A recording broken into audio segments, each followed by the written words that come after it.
राजा पृथु ने कहा, हे मुनिश्रेष्ठ नारद जी, आपने कार्तिक माह के व्रत में जो तुलसी की जड़ में भगवान विष्णु का निवास बताकर उस स्थान की मिट्टी की पूजा करना बतलाया है। अतः मैं श्री तुलसी जी के महात्म्य को सुनना चाहता हूँ। तुलसी जी कहाँ और किस प्रकार उत्पन्न हुई, यह बताने की कृपा करें। नारद जी बोले, राजन, अब आप तुलसी जी की महत्ता तथा उनके जन्म का प्राचीन इतिहास ध्यानपूर्वक सुनिए। एक बार देवगुरु बृहस्पति और देवराज इंद्र भगवान शंकर का दर्शन करने कैलाश पर्वत की ओर चले। तब भगवान शंकर ने अपने भक्तों की परीक्षा लेने के लिए जटाधारी दिगंबर का रूप धारण कर उन दोनों के मार्ग में अवरोध उत्पन्न किया। यद्यपि वह तेजस्वी, शांत, लंबी भुजा और चौड़ी छाती वाले, गौर वर्ण, अपने विशाल नेत्रों से युक्त तथा सिर पर जटा धारण किए वैसे ही बैठे थे, तथापि उन भगवान शंकर को न पहचान कर इंद्र ने उनसे उनका नाम व धाम आदि पूछते हुए कहा कि क्या भगवान शंकर अपने स्थान पर हैं या कहीं गए हुए हैं। इस पर तपस्वी रूप भगवान शिव कुछ नहीं बोले। इंद्र को अपने त्रिलोकीनाथ होने का गर्व था। उसी अहंकार के प्रभाव से वह चुप किस प्रकार रह सकता था। उसने क्रोधित होते हुए उस तपस्वी को धुड़क कर कहा, अरे, मैंने तुझसे कुछ पूछा है और तू उसका उत्तर भी नहीं देता। मैं अभी तुझ पर वज्र का प्रहार करता हूँ, फिर देखता हूँ कि कौन तुझ दुर्मति की रक्षा करता है।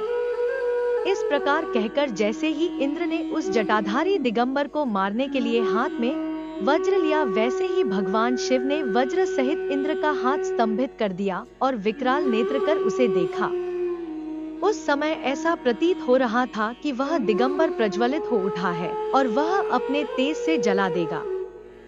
भुजाएं स्तंभित होने के कारण इंद्र दुखित होने के साथ साथ अत्यंत कुपित भी हो गया, परंतु उस जटाधारी दिगंबर को प्रज्वलित देखकर बृहस्पति जी ने उन्हें भगवान शंकर जानकर प्रणाम किया और दंडवत होकर उनकी स्तुति करने लगे। बृहस्पति भगवान शंकर से कहने लगे, हे दीनानाथ, हे महादेव, आप अपने क्रोध को शांत कर लीजिए और इंद्र के इस अपराध को क्षमा कीजिए। बृहस्पति के यह वचन सुनकर भगवान शंकर ने गंभीर वाणी में कहा, मैं अपने नेत्रों से निकाले हुए क्रोध को किस प्रकार रोकूं? तब बृहस्पति ने कहा, भगवन, आप अपना भक्तवत्सल नाम सार्थक करते हुए अपने भक्तों पर दया कीजिए। आप अपने इस तेज को अन्यत्र स्थापित कीजिए और इंद्र का उद्धार कीजिए। तब भगवान शंकर गुरु बृहस्पति से बोले, मैं तुम्हारी स्तुति से अत्यंत प्रसन्न हूँ। तुमने इंद्र को जीवन दान दिलवाया है।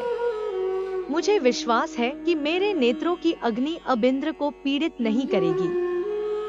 बृहस्पति से इस प्रकार कहकर भगवान शिव ने अपने मस्तक से निकाले हुए अग्निमय तेज को अपने हाथों में ले लिया और फिर उसे क्षीर सागर में डाल दिया। तत्पश्चात भगवान शंकर अंतर्ध्यान हो गए। इस प्रकार जिसको जो जानने की कामना थी उसे जानकर इंद्र तथा बृहस्पति अपने अपने स्थान को चले गए।